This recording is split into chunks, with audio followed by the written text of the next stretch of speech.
Their history is totally fictional. They didn't establish that the Bible identifies the Caucasian at all. Anyway, so back to our diocesan structure. So go on, your thoughts. Right, well, I've been, I was away from the church and I came back into the church through the diocesan structure. I went through that period where before you're confirmed, before you receive Holy Communion, I was baptised Catholic, but I went through all of these things and became a nominal Christian. And because of my disordered previous life, I thought that was a really great place to be, was a nominal Christian. But I remember coming away from the programme, and I don't remember anything he said. Never talked about the real presence, never talked about contraception, never talked about sin, never talked about any moral things, no church history. It was really just pat. And we were kind of living this kind of life where we weren't what we were, but we obviously didn't feel satisfied staying where we were. So we experienced a few of these lay movements within the diocese. Within a diocese, you also have these lay movements that are operating sometimes with the blessing of the priest or the bishop, sometimes without. So you'd have things like Opus Dei, you'd have, which we kind of, so there's a few of those Franciscans, kind of Benedictines, Dominicans, things like that. But they would be for people who wanted to explore their faith a little bit deeper. But mostly what we found was you would have the gospel reading, and then the priest would basically just tell you the gospel again, but just break it into small sections and just said, as we can see, Jesus said this. So you'd come away from church, you'd receive communion, and at the time I didn't even think of it as a I know that this communion, when we talk as Christians, this is one of the things that divides lots of Christians. But we didn't think of it as anything special. And so we were living a life, as we were. But as we grew in our faith, going to a more traditionalist parish, where people seemed to take their faith more seriously, and that actually infected us. And what was it about that parish? It was a traditionalist parish. They had people there who, let's say, it was pious. I saw piety, which intrigued me. And I know that piety is not a substitute for a relationship with Christ, but I could see that these people were acting different to the previous diocese, previous kind of structures. But I always felt that there was something radically missing in what the flock were being fed. The priests were there almost like people working in a restaurant. They would give you your sacrament, they would hear your confession, they'd marry you and bury you, but you would not see them again. It's the factory production line of sacramentalization. And also the sausage factory approach. And also you got the impression that they didn't want to talk to you about anything else, nothing challenging, albeit they would attempt. The only kind of things that kind of intrigued me were when they were quite radical on more liberal elements, because I was naturally quite a conservative person. I thought they seemed very free to expand their popularity base to get as many people to like them as possible, and I think that was one of the most important things for them.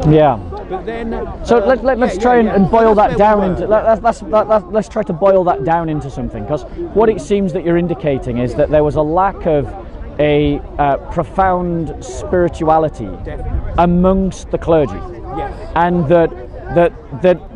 because I think that one of the problems of the diocesan structure, and also a faith that emphasizes the sacraments to the exclusion of a wider spiritual context, is that it ends up being the sausage factory of religion.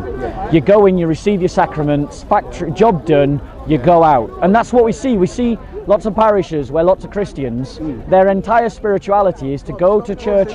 Their entire. We're having one conversation, bro. So it's all right. So it's a sausage factory version of religion that almost cultivates a lack of discipleship, because people think if they've got the sacrament, they've done their bit, the religion bit is done, and then they just go home and that's not 1 hour a week where you would have any participation in anything remotely religious. And we felt as a family, when my wife and I were when I say born again, I consider myself a born again Catholic, not in the sense that, because we understand as apostolic Christians born again is baptism, but there's also a process that people go through when they are passing through, they're repentant of their sins and they're trying to move closer to God. So me and my wife were going through that. But once we had children, and I realised, because I come from a very damaged kind of base because of pornography, alcohol. Yeah. We realised that we didn't want our children to be who we were. Yeah. But we also didn't want them to be who we were within the Christian thing there, because nobody was interested. Yeah. This was not sufficient enough to pass on. It was of no value. It would have been no value to my parents and that is the point. A lot of the Catholic structures of parish systems and dioceses, they're not really offering anything to their surrounding society. Sure. They're just meeting up on a Sunday, and maybe once in the middle of the week. And I don't think that marries up well to what actually the New Testament teaches in terms of its value system. Because when you look at the New Testament scriptures, it talks about people sharing life together. Talks about people living in one another's homes, eating together, breaking bread together, praying together, with a zeal for the apostolic teaching, the prayers, the breaking of bread and the fellowship. And that requires that Christians actually live close to one another. And I think one of the reforms that needs to happen within the diocesan structure is actually to get Christians to move literally closer together. To live life with one another in a much closer remit, in a bulge, in a bulging community. This might help in, just because I'll try and speed through to where I am now. But we were invited by a friend who saw maybe us light a candle or something and thought, well, maybe they want to hang around. That was just a very small thing, but it meant a lot to somebody. And they invited us to join this Catholic family group. We went to the Catholic family group, and there was about 6 or 7 families who were all believing in it. They actually talked about God and how God played a part in their lives. And from that group,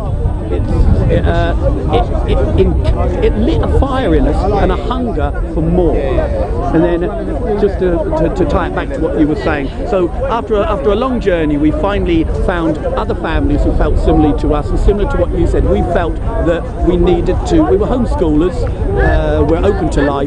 Once you do that and you give everything to God, He changes your life. And I think being open to life is something huge. I really, really do. But anyway, we ended up in Ireland with a group of 4 or 5 other families. It was a traditionalist parish in Athlone, which was a long way away. But effectively, we'd landed there. It was like 4 families sailing across the Atlantic Ocean, finding themselves in the new land. Everyone bought their own home. The home was really cheap. You can get a couple of acres for 30.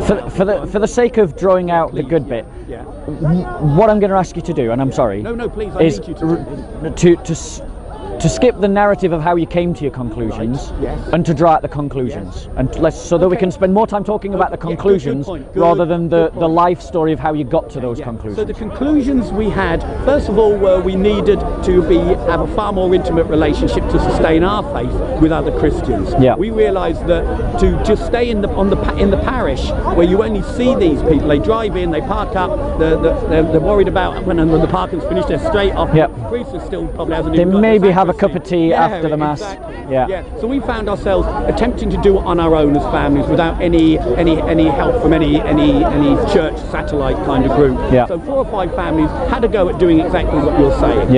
And I found that it quickly unravelled, because there were 4 or 5 families who were used to being with each other but not intimately, not sharing 4 or 5 days. So what is the reform that we need to get that intimacy? My analysis of the challenge would be that Christians who want to live a closer, more early church communal existence, they have to have when I say a charism, they have to have some intimacy.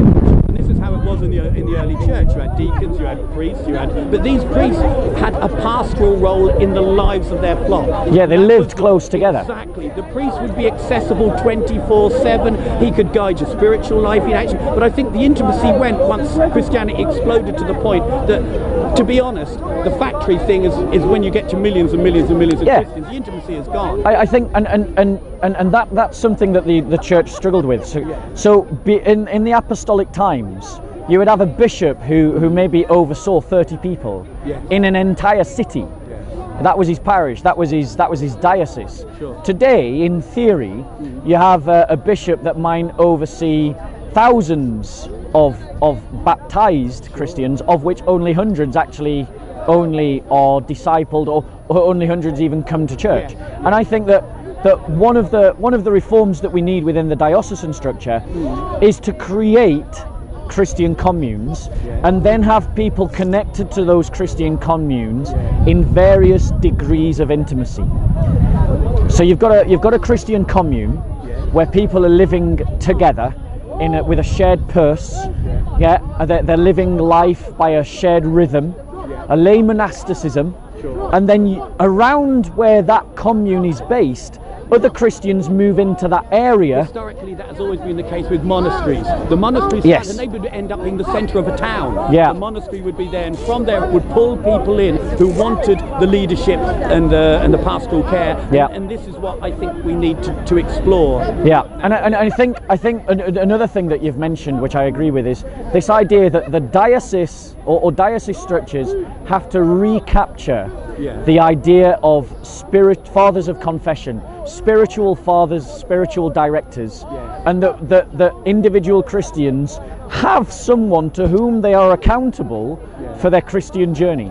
Sure. Someone who's doing that incisive, cutting work at a surgical level to the soul, in the hope of discipling someone to come to the fullness of maturity in Christ. I must admit, I'm fairly pessimistic on the basis of my own experience with seeing how various dioceses I've been part of operate. And the one thing that most of the priests are, they're quite territorial and quite suspicious of new ideas, things that might rock the boat. So what I felt led to is to say I think they're beyond repair as far as being able to influence them to some radical change. Yeah. But I think the route we followed was from the diocese, there will be people whose faith will lead them into a deeper journey, and that's where we need to meet them outside of the diocese. It's got to be a coalition of the willing. Yes. I agree with you. Exactly. It has to be a coalition of the willing. It's never going to come from the bishop. And it's not going to come from the priest. It isn't going to happen. So this is why I think that we need, and we had the conversation before, where we need to more establish our own initiatives and our own communities, our own collectives. But what I experienced two types. There was a collective, which was the Brudahof, where people they were very much acts, kind of the Essene. Yeah, I've met the Brudahof. I know about the Brudahof. But then I was more drawn to the of the collective. They would have a dispersed community living in close proximity, but each family was a standalone unit. Because one thing with the Brudahof was the family was secondary to the unit, to the Brudahof. So they had pool child care, the women would go out to work and make things, and they would see it was almost like something from 1930s Germany. I liked what I saw come back as far as the spirituality, but there were some things there that I thought families weren't meant to participate in at that level.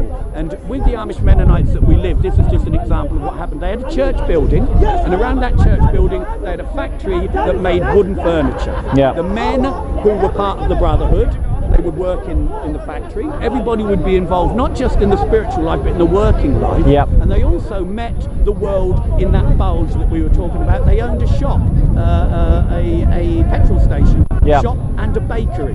My family used to work. So you've got something that isn't just meeting on a spiritual level, but on a practical, it's all encompassing kind of. Yeah, absolutely. The church has to create a society within society, in which we create our own businesses, we create our own economy, we move in and we coalesce together, celebrate our own feasts, have our own culture, even have distinctive dress. Like, I was discussing with some Brudahof about the distinctive dress, and within the Brudahof there's this debate about should we get rid of the old peasant dress that they wear, and I'm saying no, double down on it actually. I felt that the modest dress and the being recognisably different to the world is very, very important. If people are straddling the two, when they see you, they will come to you and ask you, who are you? Or they'll run away. Or they'll run off. And if they run off, you'll have left an impression on them. Yeah, exactly. Either way, they didn't ignore you. Yes. But the thing is, lots of Christians, when we do the Sunday thing,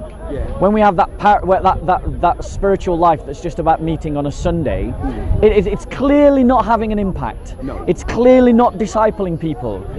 Catholic parishes are dying right across the Western world, and they are dying not because the spirituality isn't there to feed them. They are dying because the church is structured in a way that the goodness of that spirituality never finds good soil. The earth is not worked.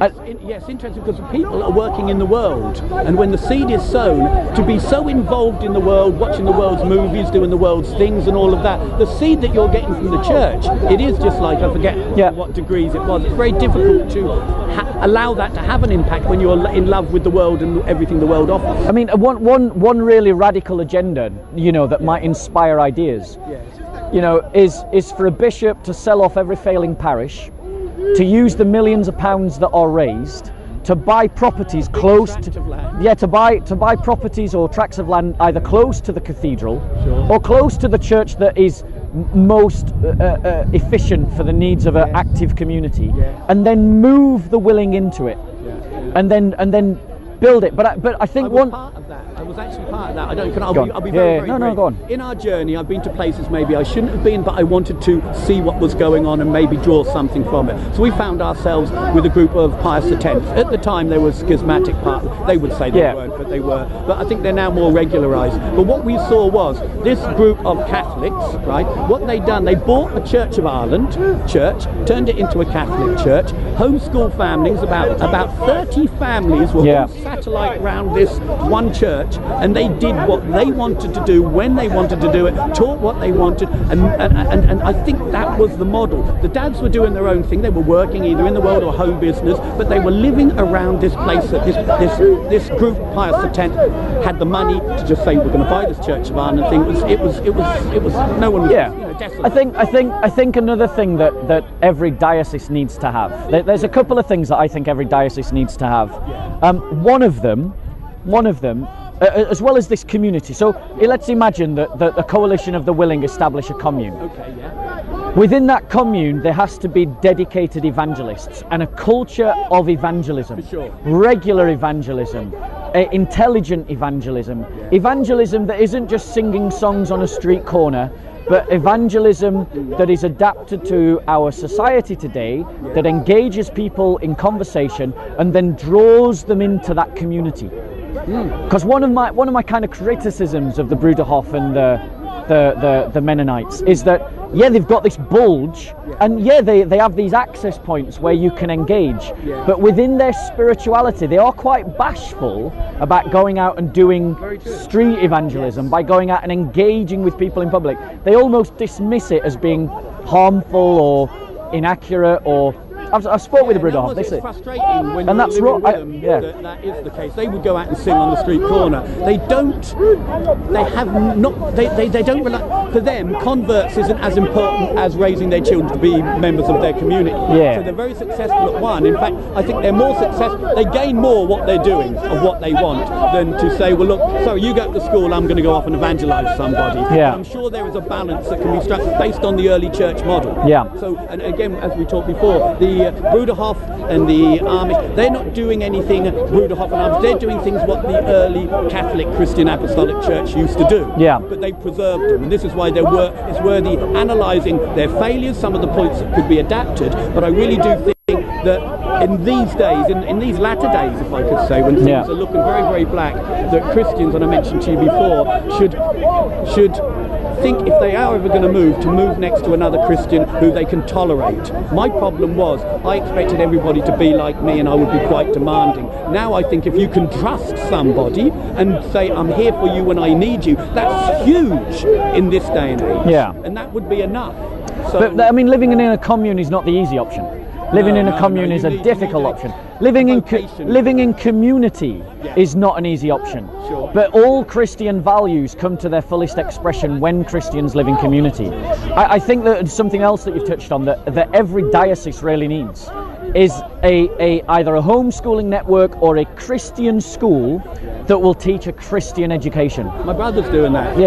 What he's doing, he's starting a satellite school. He's a teacher. He's going to leave his job. He's going to do it for free, and homeschooling families come twice a week to them, and they can. The church hall. This is one good thing the diocese is they still have the facilities. You can say, Father, we've got some people here. Can we do it? So you've got homeschooled families who are going to come to the diocese, going to be taught, going to be assisted in their education to free them up from that responsibility. And that also helps to protect our children from the secularization and the liberal progressive ideology that's now being very forcefully pushed onto children.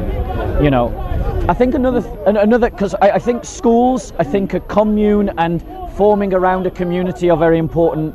I think that Christians need to have they need to have dedicated evangelists and a culture of evangelism.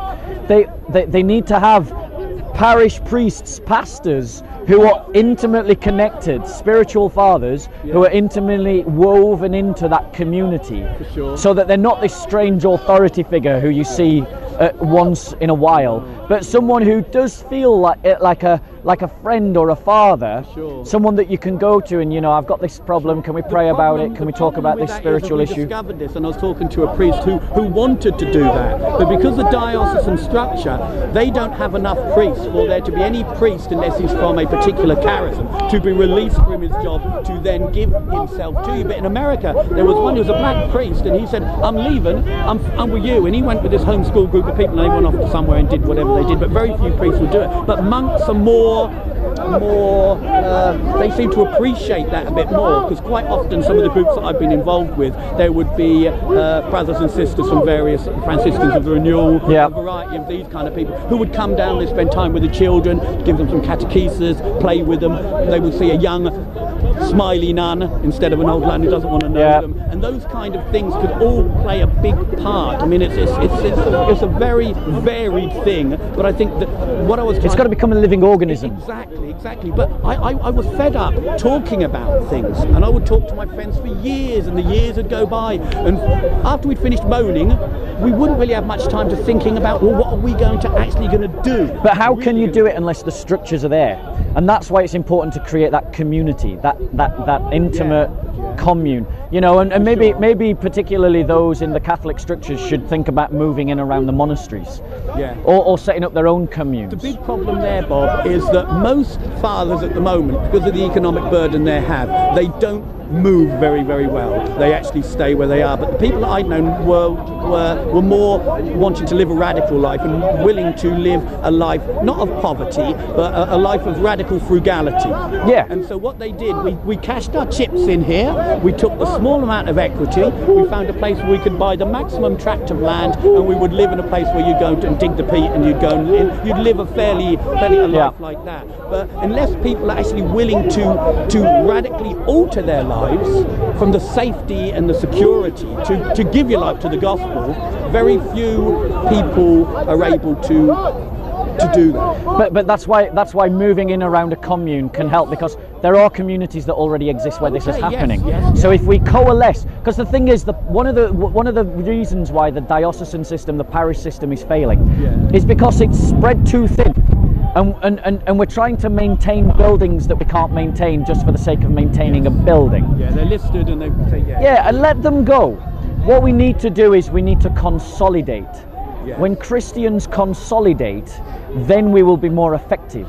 Because when you're in a war and you're losing that war because you're defending too many spaces, when you consolidate, you make your chance of defending those spaces stronger, and by consolidating, it means that you create this energy from which you can punch outwards. I think you've now brought us to where we need to identify the first step, is the consolidation. Because from that consolidation come, but it won't happen until you consolidate, because we'll keep sliding and sliding. So every bishop needs to identify places within his diocese to consolidate. And we've got huge amounts of money locked into buildings. Let's just sell them, bring the community together, and start doing real discipleship. I would say another thing that needs to happen, particularly within the Catholic structures, is that the church needs to take mental health seriously. Mental health issues, I have noted, are very are disproportionate in parish systems. I've been in lots of parishes. I've seen lots of parishes. There's a lot of mental health issues, a lot of depression, a lot of people borderline on the sort of fringes of society, and they, with young girls, it's epidemic portion. But if we became a place where we look after our own community, by employing Christians who've got the training in psychology and counselling, and start caring for the mental health of our own parishes, and and building those people up, we then might be in a position where we can bless everyone around us. But it's also about taking the people you've got and moving them forward. And the reality is that lots of people with mental health issues are coming to the church because inside the church they find people that will tolerate them. They will find people that will make time for them. Get the sign of peace, which is maybe something they never have for the whole week. Yeah, they might get some. Yeah, exactly. And maybe someone will talk to them over a cup of tea and make them feel human. But we need to take mental health as a serious thing, so that every diocese has a counsellor or a psychologist diocese, and anyone who's struggling in various different things, maybe a couple is struggling in their marriage, or a child is struggling because they've received this kind of some kind of problem, teenage years, depression, and that we've got the means to help our own. What do you think of this? Not because I'm quite pessimistic, I must admit, but I have an eternal hope, but pessimistic as far as what's going on at the moment. That I've done this before, where I've said in my mind, when you daydream, I think, this needs to happen, and this needs to happen, and this needs to happen, and it should happen, but it's not going to happen. Unleash the saints, just unleash the Father. So what I'm left with is identifying things that need to happen on a macro level that aren't going to happen, or starting to think more on the micro level, the bottom up, as opposed to the top down. I think it will come bottom up. Yeah, I think it will start bottom up, and then when it's seen to start working and bearing good fruit, then it will start to come down. What do you think of this? I was just bear with me just for a few minutes, because I think it illustrated something that touched me. There was a group called the Neo-Catechumenate Way, and they are very, very big in South America. They're quite, I don't know if they're liberal, I don't know, whatever. Anyway, two men were walking down the street, and they came into our church. They were two Spanish guys, and they just said, can we see the priest? And the priest wasn't particularly interested, because obviously there's some charism. Basically, the Neo-Catechumenate Way, they sent 80 pairs of people who didn't know each other on a bus with no money, one-way ticket, and just to live for 1 week, and then come back and share what had happened with them to their community. So they're building structures where they send people out, bring them in, and all of those kind of things. But going back to this, what can we put into effect personally that might bring about some of the things that we hope to happen on a bigger scale? What we're doing here right now is a good step. So a personal thing. Yeah, please. And I think you've probably done a lot of them. Yeah. One is get involved in the homeschooling movement. Yeah. Two is move in near to a Christian commune, a Christian community, a deliberate Christian community, like the Brudahof, like the Mennonites, like the Antioch community that lives in Acton. Okay. Move in and around these different groups. Yeah. That's another thing. The other thing is, We've got to stop wasting our time and our energies on things that are failing. Yes. We've got to recognise failure for what it is. Walk away instead of. We could spend the rest of our lives doing something that's going to have no effect. Yeah, which, let's face it, lots of parishes are. Yes. I've been to plenty of parishes where they say, their idea of evangelism is, well, we've got a building here. And that's literally their understanding of evangelism is, well, there's a building here if people want to come to it. Yeah. What a load of rubbish. It's kind of like that kind of spirituality. We've also got to cultivate a more muscular spirituality within ourselves. Because one of the things that the church is really struggling with is a lack of masculinity. Yes. Is a lack of masculinity. Horrific.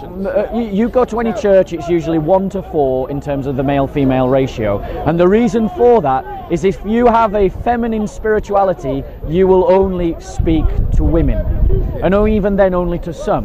What we need is a masculine spirituality that when a lad from a council estate walks in, he doesn't cringe with embarrassment. But he thinks, actually, this is a brotherhood, these are a body of people, these are people that I can get involved with. Who would die for me. And whom I am willing to die for. Exactly. I think it's making commitment to people who you might not like on a personal level, because there's so many personalities in the world. Lots of Christians say, well, I'm more cliquey with people I feel comfortable with, but I think we need to grow up and say, me liking you is not the most important thing. Me trusting you is the most important thing, and you trusting me and us working together is far more solid a basis than whether I like you, because if I like you, we're probably going to fall out anyway. Yeah. So those kind of things I think are very important. But you mentioned, I think one of the bars is if you homeschool, generally speaking, you're open to a more radical Vision. Countercultural, yeah. Exactly. So those things seem to be growing. Yeah. And I think it's an inevitability that it will continue to grow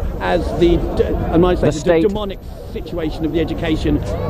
Yeah, the state is literally trying to propagate its ideology onto our children. I think the Holy Spirit needs to be brought in here, and we need to. Well, I think he's already here. Yeah, be more responsive to the things that he's already making happen. Yeah. So as more and more families choose to homeschool, they get more connected because they have to, because they can't homeschool in isolation. Yeah. And then they build up a relationship with each other. They reinforce their faith. So I think the homeschool movement is actually performing very, very well. Yeah. And I think now that lots of people are saying, well, look, maybe we can help you with your, like the Muslims have a madras. Yeah. They have on a Saturday. Yeah. That there are Christians who are willing to assist the parents who are open to life, because they've normally got tiny little children. Well, we've got Sunday schools, but Sunday schools just become this let's tell a Bible story nonsense. It's not real. It's not real. It's not real discipleship. Because what children need to be raised is they need to be raised to think of their identity as Christian, to have a knowledge of Christian history, to have a clear understanding of what are Christian values. And to articulate their faith would help. Yes, exactly. To be able to articulate those values, and to be able to articulate and know what is the Christian vision of the world, the Christian vision of life. And what we've done is we've replaced all of that with nothing but the sprinklings of religiosity. Let's learn a little Bible story here. Let's learn a little about, like, discipleship within so many diocesan structures is at an all-time low. And parishes are dying for it. And what needs to happen is there needs to be a consolidation. There needs to be the establishment of a living community, a living organism that is alive to doing things differently and new. Sure. Yeah, not bound to the structure just because the structure is there. We're not talking about getting rid of bishops. We're not talking about getting rid of priests. We're not talking about getting rid of deacons. What we're talking about is getting rid of the organisation of parish and dioceses in the way that it is presently at, and all the ills of the culture that have now become embedded within it. Could it be twinned with actually saying, well, look, we know you will continue doing what you're doing, and the sacraments are available, etc., etc. But as far as us relying on you to help us, we've given up, because it's not going to happen unless we row out into the deep and establish those things. I am confident that there will always be priests and bishops willing to get involved. Yes. There'll always be priests and bishops that will see the vision and get the vision and work with the vision. Generally speaking, they wouldn't be diocesan priests and bishops. These would be from these various religious societies. Societies. They seem very, very much, and I think this is the fruit of the Holy Spirit, because they're growing as well. Yeah. These kind of, and they're the ones who actually So thank you. Thank you. These are the people who actually are looking for the families. They're looking for the lost sheep.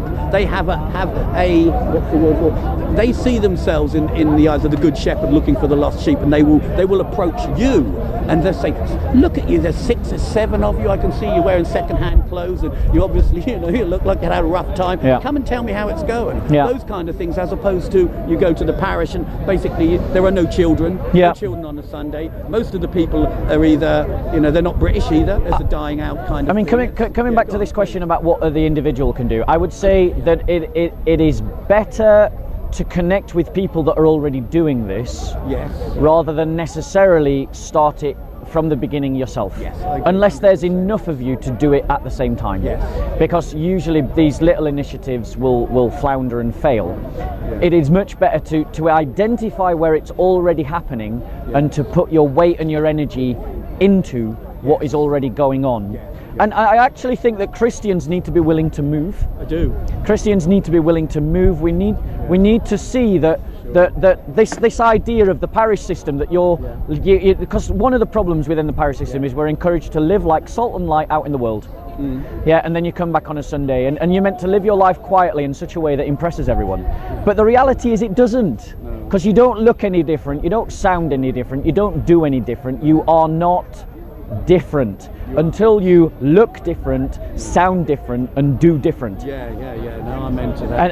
And that's the problem with lots of churches, is we like to talk the rhetoric of being different Yes. without any real thinking. What does different look like? Well, it actually looks different. Yeah, it actually does different. It actually sounds different. And you've got to be able to resist that pride in you, because out of 10 people you meet, 9 might take the mickey out. Yeah. So let's say we're in Waterford, my wife wears a head cover and my children have all got long dresses, and I'm wandering around and I don't know what on earth I look, and I can see people going. In fact, the only places we did fit in were in the diocese, because we had a big family and we dressed modest and we homeschooled. We were the weirdos within our own. But within the Amish Mennonites, there was a context. Oh, you know them, do you? Now I can put you in a place, but not as a Catholic. That was something that scared them. But some of the sisters from the Franciscans of the Renewal, I thought they came up, they were talking, and it was like, what a great vision you could have of this all being brought together. But can I just say this, Bob? I think you have said the most important thing, when to kick this off, is to say, are you willing to move closer to a Christian friend? Is he willing to move? Are you willing to coalesce? Make sacrifices to be more available to each other and your family? How many Christians, and one easy step for people that maybe don't have the finances to move, is how many Christians are on your street? How many Christians are in your neighborhood?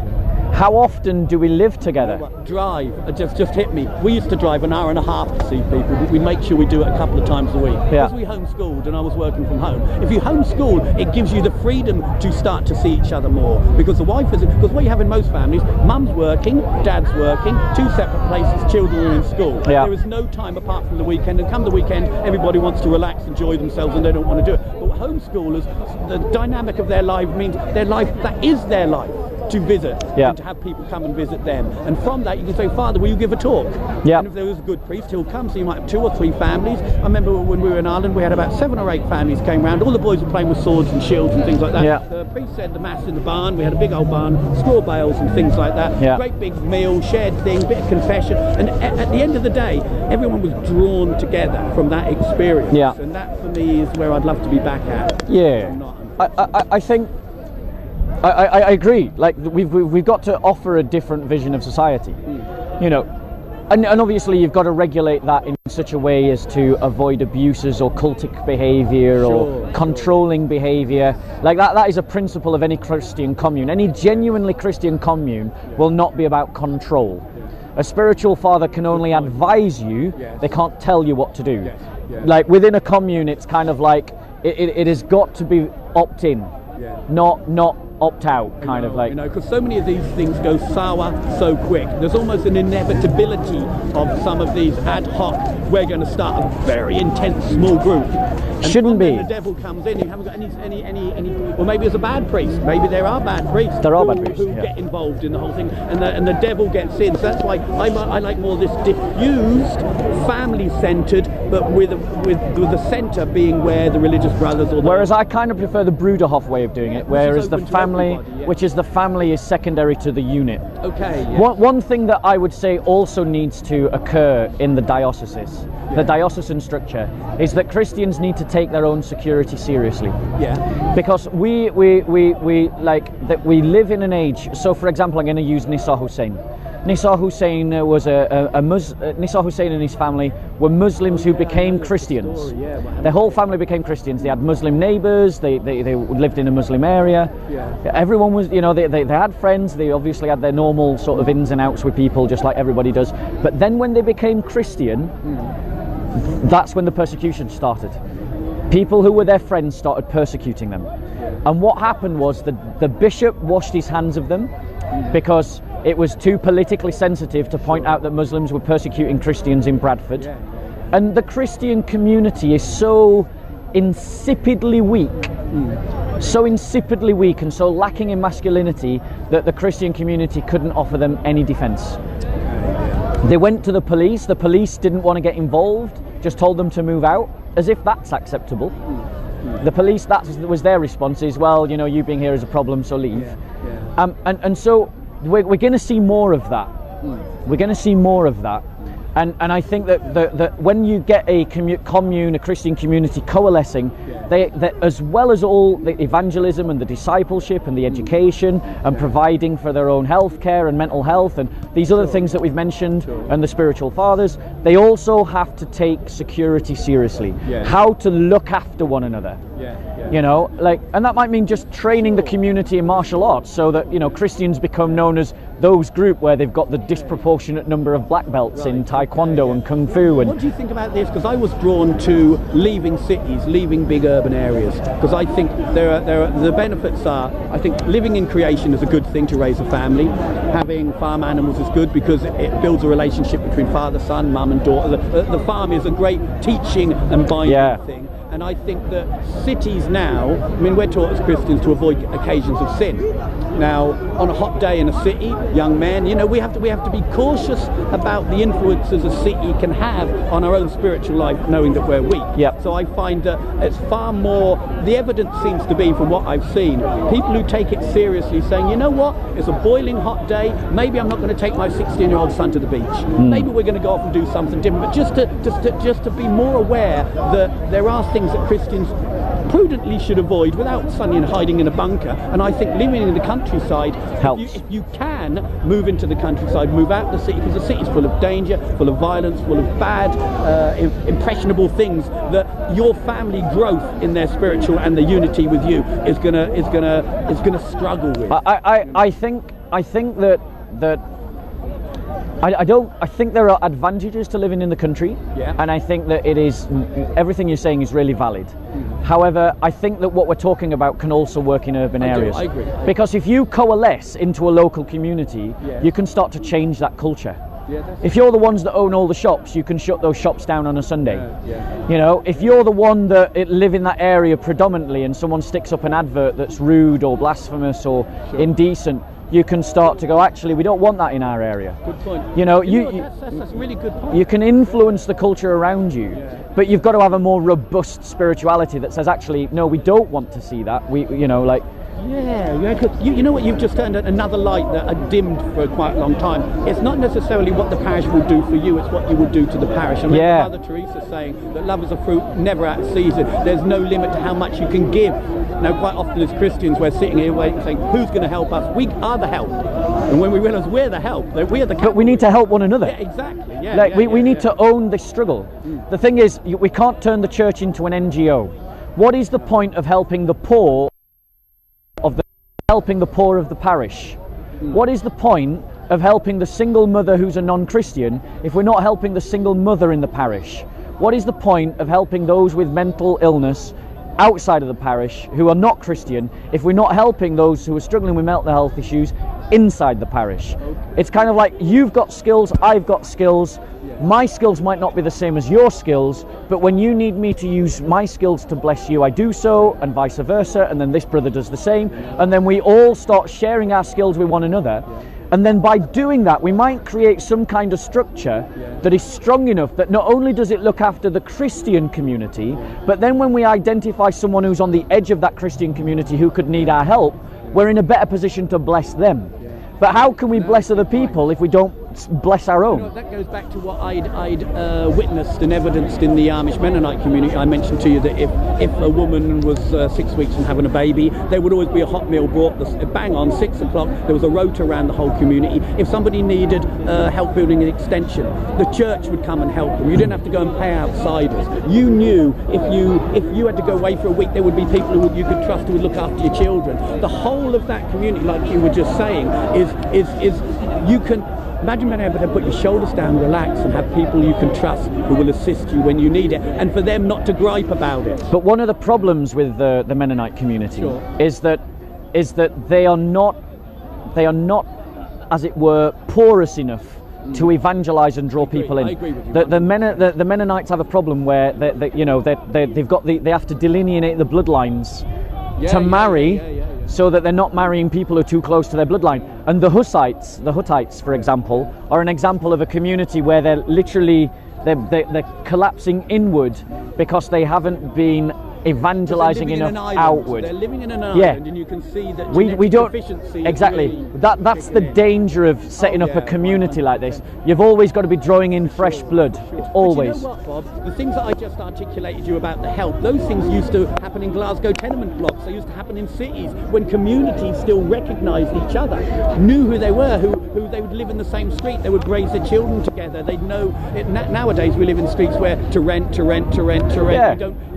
People are scared to make a commitment because everything's so fast. You don't know where you're going. But I think it's more to this idea of community can be in the centre of the worst city. It can be in the countryside. It can be absolutely anywhere. But it's something that comes from you making the first offer of commitment. And I like to say to people, you know where I am. If you ever need me, 24/7, give me a ring. And it's got to. But those communities work when you've got common values, Yes. common beliefs, Yes. and a common sense of purpose. Yes. And that is something that lots of diocesan lack. They have no vision. Yep. The bishop is offering no vision. He's offering no direction. He's not saying this is what we're going to do, this is what we're about. He's not drawing people into a common purpose. He's not drawing people into a common set of values. You know, with the Catholic Church, the Catholic dioceses have become characterizations of themselves. Yeah. You know, it's like we're pro-life. Well, you don't build an entire civilization on being pro-life. That is one aspect of a much wider picture. Sure. And it's like we've got to offer a fuller vision to society. Yeah. And we can only do that when we offer an alternate society itself. Sure. As you said about the bishops, exhorting people to a standard Is what they Christ- should be doing. that Christ has laid down. Yeah. And then encourage them when they fail is something that, for me, it was like, I never heard that, anything like that on the diocesan level. And galvanizing them to a purpose. Yes. Like the Christian community should be known as a community that you don't mess with. They should be known as a community that are charitable. They should be known as a community that are generous. They should be known as a community that love one another. They should be known as a community of modesty. They should be known as a community of virtue. They should be known as a community of forgiveness. But yet we're not known for any of those things. What are we known for? We are known for people standing on street corners and shouting at everybody. We are known for scandalous, abuses. And part of that is just because the media only wants to talk to us when something goes wrong. Sure. But it's actually because, but part of it is actually because there's nothing actually really positive being done in such a way that it stands out. Like the Brudahof stand out. Yes. People know about the Brudahof. People know about the Amish. Yeah. What are the Amish known for? The Amish are known for building barns and stuff like that. So, but they're known for something different. Yes. And the Christian community at this moment is not known for something different because you can't do Christianity once a week. You can't do Christianity once a week with a plus meeting in the middle of the week. Sure. That is not how Christianity was ever meant to work. It's not how the values are meant to work. Yes. You've got to do Christianity on a 7-day-a-week basis. And it starts with doing it with other Christians. Yes.